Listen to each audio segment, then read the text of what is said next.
নমস্কার, আপনারা দেখছেন চ্যানেল নিউজ বাংলা। আমরা আজকে পেয়েছি সাথে দীপ্ত সেন। আমরা ওনার সাথে কথা বলে নেবো কী সমস্যা কী সমাধান। তো দীপ্ত, নমস্কার। আপনার কাছে জানতে যাবো আপনার কী সমস্যা হয়েছিল, কী সমাধান হয়েছে। আমি নিজের ইন্ট্রোডাকশনটা দিচ্ছি। আমার নাম দীপ্ত সেন। আমি এখানে ধর্মতলা একটি গভর্নমেন্ট পলিটেকনিক কলেজে মেকানিক্যাল ডিপার্টমেন্টের লেকচারার। বিগত বেশ কয়েক বছর ধরে আমার যেটা সবথেকে বড় সমস্যা হয়েছিল, যার জন্য আমি খুব ডিপ্রেস ছিলাম, সেটা হচ্ছে আমার হেয়ার ফল নিয়ে। এটা এখন ভারতবর্ষে এটা একটা খুব বড় প্রবলেম। অনেকের ক্ষেত্রে এটা আছে, কিন্তু অনেকে হয়তো এটা সমস্যার সমাধান করে উঠতে পারেন না। কিন্তু আমি ফর্চুনেট যে আমি কিছুটা সমাধান করেছি। এটা হচ্ছে গত 2015 সাল থেকে আমি সার্ভে করছি যে কী করে আমার এই ব্যাপারটা সলভ করা যায়। এই জন্য আমি প্রচুর পড়াশোনা করেছিলাম বা বিভিন্ন ক্লিনিকে আমি ঘোরাঘুরি করেছি যেখানে হেয়ার ট্রান্সপ্লান্ট করা যেতে পারে।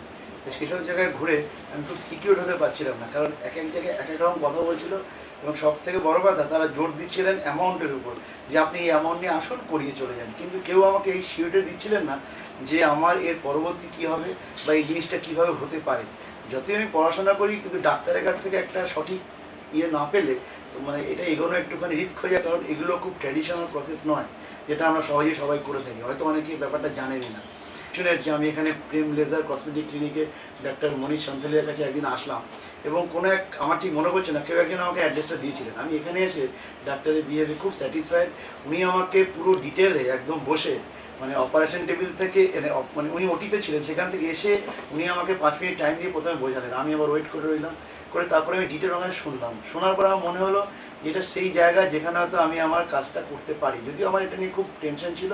সব থেকে বড় কথা, আমরা মিডল ক্লাস বাঙালি, সেখানে পরিবার থেকে একটা বড় চাপ থাকে এইসব জিনিস না করানোর, কারণ আমি সুস্থ ছিলাম। এখানে সুস্থ শরীরে শরীরটাকে ব্যস্ত করার এটা একটা খুব এটা খুবই এটাই এই মুহূর্তে বোধহয় প্রবলেম, যে কেউ রাজি হবে না চট করে।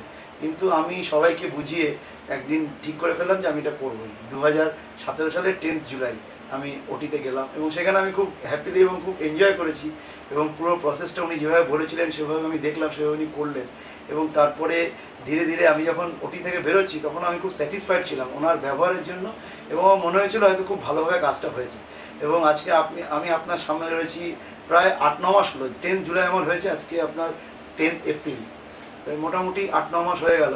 তার রেজাল্ট আপনাদের সামনে, যে আমি খুব সত্যিকারে আমি খুব খুশি। এবং এটা নয় যে ক্যামেরার সামনে বলছি বলে, আমি এই জন্য খুশি যে আমার যে চুলটা হারিয়ে গেছিলো সেটা কিন্তু প্রত্যাবর্তন করেছে, এবং এটা আপনাদের সামনে একদম সুন্দরভাবে রয়েছে।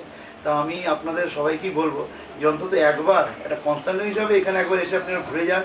যদি আপনারা স্যাটিসফাইড হন, এখানে আপনারা করতে পারেন।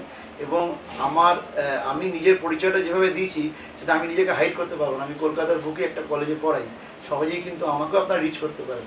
সেই জায়গায় দাঁড়িয়ে আমি সবসময় বলবো যে আপনারা একটু খোঁজ খবর নিয়ে এখানে এসে এটা কিন্তু আপনাদের ব্যাপারটা করে নিতে পারেন। তাহলে আশা করি আপনারাও স্যাটিসফাইড হবেন, যেভাবে আমি স্যাটিসফাইড হয়েছি।